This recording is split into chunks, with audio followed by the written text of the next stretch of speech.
Clayton Carpenter and Tagir Ulanbekov are opening up UFC's first PPV of the year. Ulanbekov is a big favourite at minus 300. He's probably better all around than Carpenter, but I think Carpenter can make the fight closer than the odds are suggesting. He outstruck out Rapo Cherez, who's a good fighter, and people like Tim Elliott and Bruno Silva have shown that Ulanbekov's wrestling can be defended. It's still hard to actually judge Carpenter's skill level and ceiling because after fighting Cherez in Contender Series, his first two UFC opponents were quite shit and quite small, and Ronderos did actually land a takedown. So yeah, it's quite a big jump up in skill level for Carpenter here. It's possible he ends up being just a bit out of his depth. His money line is currently around plus 230. I imagine that will increase as the week goes on and more money comes in on the Dagestanis. Carpenter by decision could be a good way to play it, as I don't imagine he'll get a finish. But yeah, I don't want to parlay Ulanbekov in this matchup. Grant Dawson versus Carlos Diego Ferreira next. Grant Dawson, he gets basically everybody down and no one ever gets up. One takedown per round basically wins him every fight he's in. The exceptions being Bobby Green, who sparked him in 30 seconds, and Ricky Glenn, where Dawson gassed out in the third round. Ferreira, on the other side, he's 39. But he still has some life left in him. You know, he's coming off a huge upset win over Rebecki, outstriking him, defending takedowns, breaking him over 3 rounds pretty much. And 1.5 years ago, he knocked out Michael Johnson cold. So he's still carrying power into his old age, and he's not washed. His stats show that he does get taken down a lot, but they don't really paint the whole picture because hardly anyone is able to hold him down. Kabilov landed 3 takedowns, but didn't manage to get much top control. Dariush took him down 5 times, and to be fair, he did get a few minutes of top control, but it was a struggle to maintain, and he didn't really get much damage off. Gregor Gillespie got 4 takedowns, but he wasn't really in control until the second round when he did break Ferreira. Gamrot as well, 4 takedowns, but Ferreira back up every time straight away. So this fight has more layers to it than initially meet the eye. Having said that, I do think Dawson does land the takedown. He does get into half guard, back mount, and just rides out the entire round from there for 3 rounds in a row. I don't think he gasses out here. His cardio looked decent against Ismagulov, probably because Ismagulov couldn't get up. I don't think Ferreira knocks him out either. I can understand people maybe being wary of Dawson based on him getting knocked out by Screen and what Ferreira did to Rebecki, but I do think that Dawson just locks him down for the entire fight. Tercios versus Sapai next. Sapai is probably better all around. Should be able to get takedowns here. His top control looks good too. Tercios is scrambly though. He may reverse position, may get back to his feet. He briefly took Raul Rosas's back, had him in a rear naked choke. But again, on the feet, Sapai probably wins that battle there.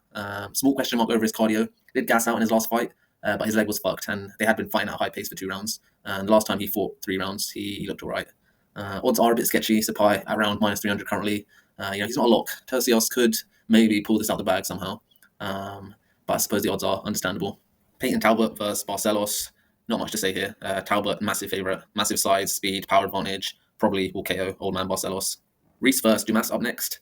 Reese is athletic, he has a big frame, great physique, power, takedown ability, submission ability, all the makings of a top fighter really. But for some reason, I just don't see him as having a very high ceiling or ever being ranked in the top 10.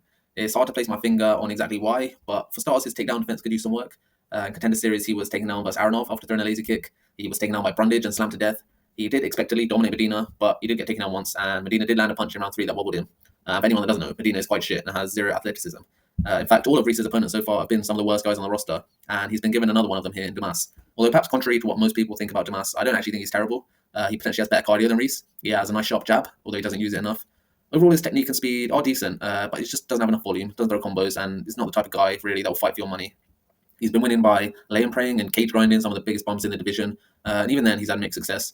He only got on top of Brundage due to Brundage's stupid guillotine attempts. He was only able to take down Azaita in round 1. He cage grinded a win over Tululin, but he still got reversed and taken down in round 1 and round 3. Overall, Reese is probably just better all around. Carol Rosa versus Aylin Perez up next. Carol Rosa throws loads of leg kicks, clean boxing technique, throws nice 1-2s, doesn't really extend herself when throwing, doesn't throw huge power, but just keeps it tight, keeps it sharp, peppers the leg kicks, jab, cross, repeat. If it stays standing, she will likely box Perez's face off and chop away her legs for 15 minutes. Can Perez get the takedown? She's a solid wrestler, tenacious, does land a fair number of takedowns, but she can make mistakes. She can fail takedowns, and she can be reversed. Most of Rosa's opponents are happy to stand with her, so it's hard to gauge how good her grappling is. Dumont held her against the cage for large portions of their fight. 41-year-old Sarah McMahon out-wrestled her, held her down for 3 rounds. But equally, she has landed takedowns and racked up control time of her own in the past. It's hard to confidently predict what's going to happen here. My hunch is that Perez struggles to get Rosa down or hold her against the cage for long periods and loses the stand-up battle. Most likely goes to decision. Johnny Walker, the glass cannon, versus Bogdan Guskov, an orc with big power and not much else. No idea who's going to win here. Always sketchy, betting on Walker against power punchers. I don't really fancy putting any money on him here. Guskov is around minus 170 now. No way I'm playing that. If the under is juiced and we get nice odds on over 1.5, then that could be worth a go. To access all my bets, patreon.com/bcbet. Jelton Almeida is the lock of the card. I think Jelton handles Spivak here. I don't think Spivak can keep Jelton off him. How much damage Jelton does, if any, is another question. But I'm confident in his ability to dominantly keep Spivak under control over 3 rounds. Nakamura versus Gafarov up next. Nakamura is a high-level wrestler. He has great takedowns. He's not bad on the feet either. Southpaw stance, knockout power, decent kicks. Gafarov, he's not bad. His stand-up is a bit wild, not very clean technique, a lot of swinging hooks and overhands, but he does have power. He's an alright wrestler. He took down Angelica, but he also got reversed and faded as the fight went on. And he was losing the stand-up battle, which is a bad look versus Angelica. Castaneda out-wrestled Gafarov. Kang reversed him on the floor and in the clinch, and he secured 3 of his own takedowns. I think Rinya is just better all around, but there is a chance that he runs into a bit of adversity, which he hasn't faced before. He might eat a powerful overhand, maybe expends more energy than he expected landing the takedowns. But yeah, he should win. Dariush versus Moicano. Moicano, his main weapon is ground and pound. He has decent takedowns, tends to go for body locks and pull his opponents down that way. But it'll be hard to take down Dariush. Hardly anyone does it. Gamrot landed a couple, but he wasn't able to get any real control time. And when it comes to the clinch and cage grind battle in this fight, I think Dariush will come out on top. And on the feet, yeah, Moicano may have an edge, but equally, maybe not. Neither guy is really a standout striker. Yes, Benil has chin issues and no athleticism, but I assume that's why the odds are where they are, and I think the fight could be a lot closer than they suggest. I mean, Moicano at minus 250 against anyone should be setting off alarm bells, let alone against a guy who's actually decent. And there's no reason why Benil can't replicate what Dos Anjos did to Moicano. Yeah, that was short notice, but still, it's just another reason why Moicano at his price seems a bit wide to me. Kevin Holland versus Derrida. If the fight stays standing, then Holland wins. But can he keep it standing? I don't know. He has good BJJ, but he has been taken down quite a lot. And at 117, no less. He got taken down twice by Tim Means, although Means didn't really get any top control. Alex Oliveira got 2 takedowns and back control, and he was way smaller than Holland. Holland, he did all right versus Chimaev, to be honest. Defended the onslaught for 2 minutes, managed to defend the first takedown attempt, managed to get back up to his feet once, but obviously he got melted. Middleweight more recently, again, Dolidze took him down with ease. And Derrida, he has decent takedowns. He often gets body locks and trips, but he can also shoot singles and doubles in the open. He didn't manage to get a large amount of top control versus Mearshot, but Mearshot's a high-level BJJ player, and ultimately Derrida did tap him. He's used to fighting bigger guys in the past as well. He's fought most of his fights at 205, and he's even fought a heavyweight. Like, imagine Kevin Holland fighting Malakian. It would be comical. So it does sound like it should be a clear bet on Derrida as an underdog. It's just that in the stand-up department, he's slow and he is hittable. He was getting jabbed up by Mearshot, and if Holland does manage to shuck off 1 or 2 takedowns, maybe gets back to his feet once and then fires off some combos, he's going to win the round and potentially even finish Derrida, even if Derrida has had 4 minutes of top control. And, I don't think Holland's takedown defense is terrible, even though it's not necessarily good. In terms of a bet, the line has closed in a bit. Still unsure if I'll have any action on this fight, but to stay updated, as always, patreon.com/bcbet. Yuri versus Hill. I faded both of them versus Pereira. At pick'em odds, I'm not really rushing to bet either of them here. I did bet Yuri as an underdog in his last fight against Rakic, but for someone who effectively needs to get KO'd before he gets going in a fight, yeah, I can't bet him at pick'em odds, even though I do lean him here to win. Title fight, Merab versus Umar, 5 rounds. Umar, a big favourite here, but I think this could be a lot closer than the odds suggest. Merab is a high-level guy. He isn't impossible to take down, but Umar will probably find it quite tricky, and I think he'll struggle to hold him down if he does get him down. Striking, yeah, Umar is better, and his cardio does seem good too. But again, you don't know how you're going to react when you have that crazy fucker Merab coming at you relentlessly for 25 minutes.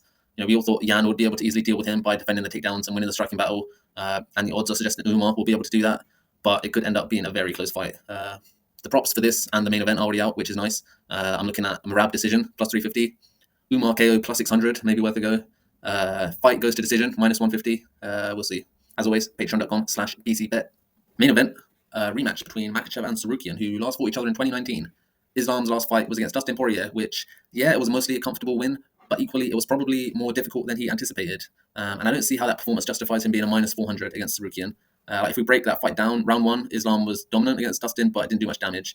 Round 2, he won again, but didn't do much damage, couldn't maintain top control. Round 3, he got a takedown, he did get into mount, but Dustin swept him. And round 4, couldn't land the takedown, got cut open. I haven't checked the judges' scorecards, but I'd say that Dustin won that round. And round 5, Dustin is boxing him up slightly, but of course Islam pulls off that elite golf swing takedown and gets a submission. Interestingly, he actually tried and failed that same takedown in round 2. But what is impressive is winning the stand-up battle against Dustin. He landed more and dodged a lot of Dustin's punches. Although, how much was Dustin holding back or undercommitting due to the fear of the takedown? It's always a question in these types of fights. I'm not saying Arman will be able to outstrike Islam, but he'll definitely be more free with it, have less fear of that wrestling. And Arman's striking is decent. He jabbed up Oliveira in round 3. He has head kicks. He has knees in his arsenal. Can Islam sub Arman is a question. Possibly.